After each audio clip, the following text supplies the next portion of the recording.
The original 13 Ghosts is one of William Castle's famous gimmick films, this one featuring Illusiono, which allowed the audience to enhance or mute the appearance of the film's ghostly effects with the help of the... Well, here, let me let William Castle explain it himself. And here's how it works. Would you please change the color of the screen? Thank you. You must only use it when the screen changes to this kind of a bluish color. Then you raise the viewer to your eyes and you look at the screen through it. If you believe in ghosts, you look through the red part of the viewer. If you do not believe in ghosts, you look through the blue part. Would you please change the color again? Thank you. Now, when the screen resumes its normal color, like this, remove the viewer from in front of your eyes until the next time the screen becomes blue. So, basically, a comically down-on-their-luck family, and I say that because it's funny how not wet blankety the family is about the dad being financially irresponsible, inherits a supposedly haunted house from a distant relative. I did have an uncle named Plato Zorba. Well, sure, don't we all? Hey, look what I found. What does Uja mean? Oh no, kid, no, put that away. You don't know what you're getting into. How many? How many what? It knows.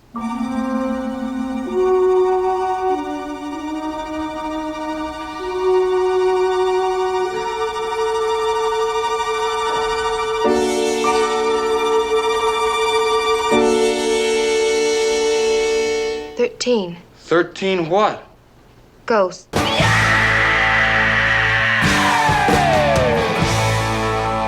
So yeah, a bunch of ghosts in the house. The dad is so nonplussed about all this for the most part, and they stick with it because if they don't, the property immediately goes to the state. Also, there might be a fortune hidden somewhere in the house. The daughter's name is Medea, and I'd make Tyler Perry jokes every time she was on screen, but I've never really seen any Tyler Perry movies, so all I can say is that Tyler Perry was shockingly good in Gone Girl. The Illusiono scenes are a bit like playing the game Night Trap, to make a slightly more recent reference. You know how you'd click on a random room in Night Trap and sometimes just pure chaos would be happening in there, unrelated to the actual story playing out elsewhere? Well, that's kind of what this movie is like.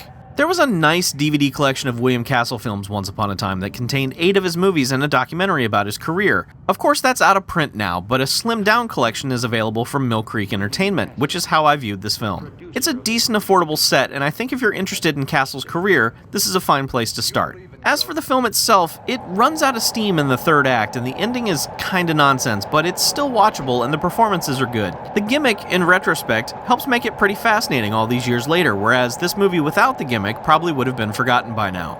Although the entire time I was watching 13 Ghosts, I was thinking how solid the core story was and how awesome a remake could be.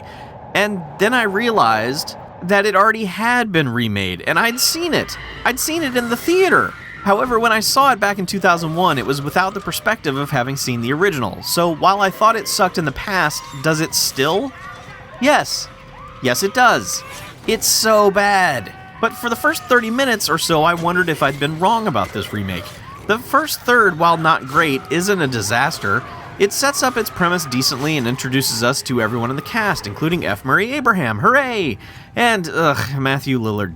Unfortunately, it also has Shannon Elizabeth and a super annoying little kid. So, while that cast is mostly disappointing, it's the story that completely derails this thing. It's so insanely complicated that once they get into the meat of the story, my eyes just glazed over and I had no clue what was going on.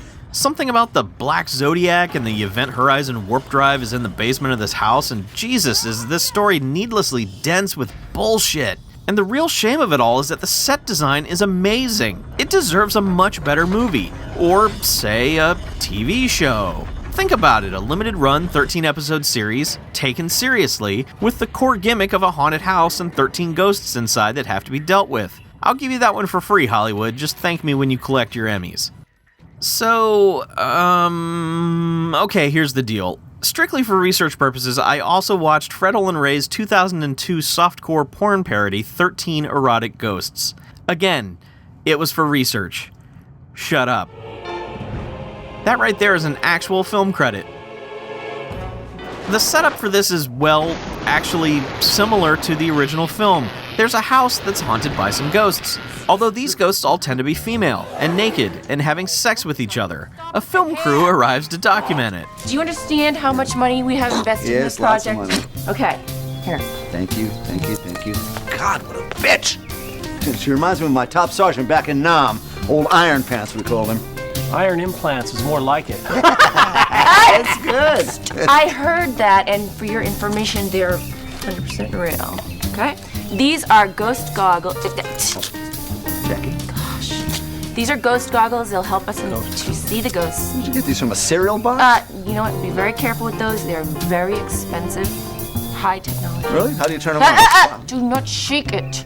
The movie then cuts to director Thir13en, who explains the 3D glasses that apparently came with the DVD. Now, I didn't have access to these, but despite Ray's humorous explanation, I think they're probably bullshit and you can see everything just fine without them. And I do mean everything. Oh, you're a ghost, right? Perfect. Does a ghost kiss like this?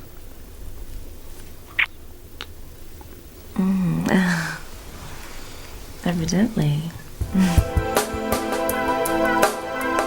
Look, I get why this movie exists. It exists to dump onto Cinemax at 3 a.m.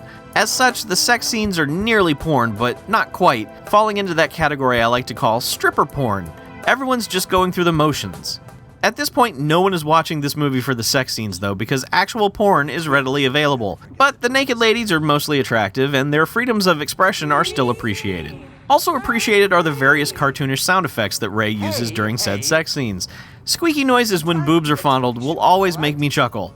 Well, when I see it happen in a movie like this. 13 Erotic Ghosts is barely a movie at 71 minutes, with 50 plus of those minutes being simulated sex. But it features a number of Thir13en Ray regulars who all use their limited time to get their jokes in, and everyone seems to be having a good time. Maybe watch it if you're like me and you're trying to provide a thorough review for all your fans, which is why I watched it. For research.